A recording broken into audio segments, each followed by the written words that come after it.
wake of the Pahalgam terror attack in which 26 lives were lost, Kashmiri students are reportedly being targeted across the country. In Uttar Pradesh's Prayagraj, landlords are reportedly asking Kashmiri students to vacate immediately, citing security concerns. In Dehradun, fringe groups have allegedly issued written threats to several colleges demanding the expulsion of Kashmiri Muslim students. Around 20 terrified Kashmiri students from BFIT College have allegedly fled towards the Jolly Grant airport to save their lives from violence. And at Punjab's University of Institutions, which is a top university in the state, Kashmiri students were reportedly brutally attacked inside of the hostel premises. Now, according to the Jammu and Kashmir Students Association, students said that local individuals and other students forcefully entered the hostel at midnight, targeting Kashmiri students with sharp weapons. Their clothes were reportedly torn, and at least one student has sustained serious injuries. Now, politically speaking, the PDP chief Mehbooba Mufti has spoken with Home Minister Amit Shah and urged him to intervene without delay to ensure the safety and protection of Kashmiri students and traders wherever such incidents are being reported. The Jammu and Kashmir Chief Minister Omar Abdullah is also in touch with the governments of states where these reports are originating from. He has also tweeted out to say that he was in touch with his counterpart chief ministers in these states and have requested that they take extra care. Crossing back over to my colleague Pradeep. Pradeep, there are multiple incidents which have been coming to light. A little less than 10 incidents have been reported in the last 2 days itself. This is essentially coming to light via the Jammu and Kashmir Students Association. They are tagging chief ministers, detailing incidents, requesting urgent intervention. Let us know about what's happening in response to this.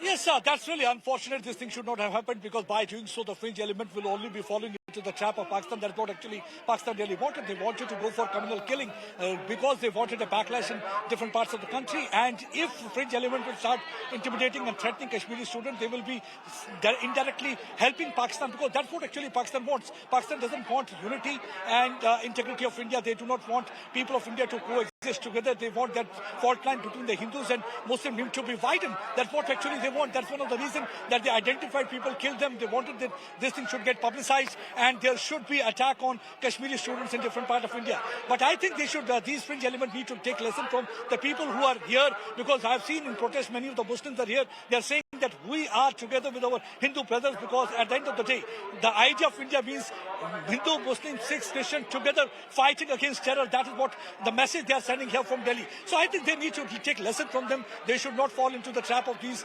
elements like those who are sponsored by Pakistan to create a divide between the two communities, because they want to communalize atmosphere. That was the aim behind this massacre in Pahalgam. One has to understand, because when massacre took place, it was the Kashmiris who had been helping tourists there, and we have seen that how Kashmiris provided them water, they provided them all sorts of facilities. They tried to help people out there during that critical juncture. So we should not see things with the communal glasses. Here are the Muslims. क्या मुसलमानों का पैगाम है हिंदुस्तान के मुसलमान का पाकिस्तान के लिए? देखिए जी, पाकिस्तान के लिए मुंह तोड़ जवाब है मुसलमानों का और हिंदुस्तानियों का। तो क्या चाहते हैं कि ये क्या, ये जिहाद है, ये इंसानियत है, ये जो इस्लाम है जिस तरीके से हिंदुओं को, निहत्तों को मारा? देखो, पहले तो उनका कोई मजहब नहीं होता आतंकवादियों का, और दूसरा ये जो बुज़दिल अस्तर उन्होंने किया, अगर उनमें दम है तो हमसे आन के लड़े। अगर उनको निहत्ते पे वार करना है तो हमारी फौज इतनी है, सेना, कि उनको मुंह तोड़ जवाब देगी। Not to talk of the men in uniform, even the Indian Muslim are ready to fight with the Pakistani terrorists and sending a loud and message clear. I think this is where actually the fringe elements here also need to take a lesson, because at the end of the day, they have not to target Kashmiri students, because they are here to get education. They are also our Indian brothers and sisters. So why to target our own brothers and sisters for the crime committed by somebody else being sponsored from across the border? This is the lesson they have to take. But yes, once again you can see the united front being posed by Hindus and Muslims here together. They are going to fight against terrorism, and they want Pakistan to be named and shamed at international level, so that world should know this is not Pakistan, this is Terroristan that continues to bleed India thousand cut, because like Zebra cannot change its tribe, Pakistan cannot change the strategy of building India thousand cut. For the last several decades, they had been involved in terror-related activity but continue to be in denial mode. How long they will keep on denying because there is plenty of proof and evidence that these terrorists were sponsored by Pakistan. They were Pakistani terrorists who were trained in Muzaffarabad and had been in touch with the people in Karachi and had been sitting in Karachi and Muzaffarabad house. And right now protests here continuing, and you can see the protesters right now moving towards Pakistan High Commission where they are going to launch very strong protest. All you can see the tricolor being waved. Kya पैगाम देना